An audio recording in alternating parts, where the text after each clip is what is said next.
we can create a powerful, positive attitude, which is a few easy steps a day. And I'm going to share some of those with you right now. Hey, David Essley here, 43 years in the world of personal growth as a counselor, number one best-selling author, executive coach, and so many more hats and titles that I've worn. But having a great attitude is really everything. Remember Andre Agassi back with those camera commercials who used to say, attitude is everything, that tennis star? Attitude is everything. To a degree. With that positive attitude, of course, you have to add powerful action steps, but attitude is really crucial. So let's go through a few things that can really lift your attitude. And a couple of them you're going to probably shake your head at, and a bunch of others you're going to go, yeah, right on. Number one, cut way back on the freaking media.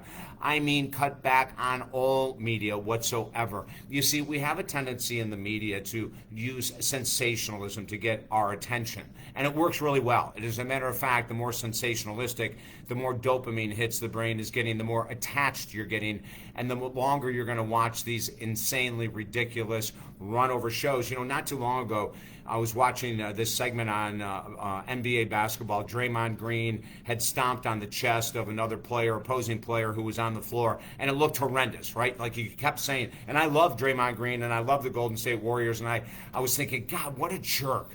Like, why the heck would he do that? It reminded me of years and years ago, for those who are as old as I am, when Rudy Tomjanovich got stomped on his face in a basketball game and had all kinds of surgeries. Well, there was nothing that serious here.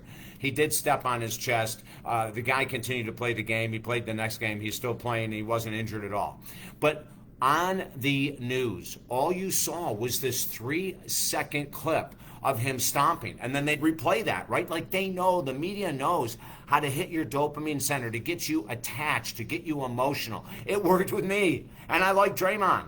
And it worked with me because they kept showing it over and over and over again until I knew he was guilty. Until I heard the rest of the story that they did not show on TV. And when they show the whole thing, and you get Shaquille O'Neal, Charles Barkley, Kenny the Jet Smith, all of these all-pro basketball players defending Draymond Green. And I started, wait a minute, I was confused. I'm turning into this show expecting that they're going to say he's been suspended, which he was for a game, and they're going to tell us all these terrible things. And these former all-pros said, he did the right thing. The guy that grabbed his leg 3 times, Sabonis, the guy he eventually stepped on his chest, had grabbed him 3 times, and the refs had never made a call, and he said, screw it, I'm not going to take this anymore. Now, am I endorsing his action? No, but there's a point to the story. The media is based on this information compared to this information. So they'll show you what they want you to see to get you addicted. All right, so how do you have a more powerful attitude? You cut the hell out of the media you watch. I mean, all media. I hate to even say it, but when I start to see something like that on even sports channels, I'll just flip it over because I know what they're doing now, right? It's ridiculous. Number 2, what are you listening to? Are you listening to something that excites you in a positive way? Or are you listening to things that piss you off? Get rid of that stuff that pisses you off. What are you reading? Are you reading things that inspire you and keep you high? When I mean high, I mean excited, happy, passionate about it in life. Or are you reading things that are making you frustrated and angry and mad? Get rid of that stuff. You see, attitude is our responsibility. It's no one else's. What about addictions? You've got to get rid of your addictions. Food, alcohol, drugs, television, social media, video games, the whole 9 yards. We've got to get rid of all of our addictions. Our addictions destroy attitude. So much of what I'm sharing with you are the simple truths of those people that are making massive differences in this world, and they always have. The Mother Teresa's, the Dalai Lamas.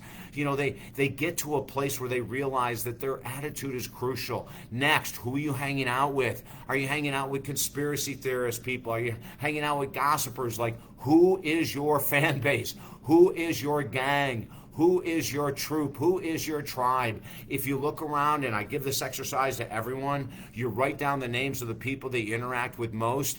If next to them it's positive, positive, positive, keep them. If next to them you write gossiping, conspiracy theory, too much politics, too much whatever, diminish your time with them. You see, all of this has a huge effect on your attitude. We can't say it's the government, it's the pandemic, it's inflation. Of course, they can all play a role.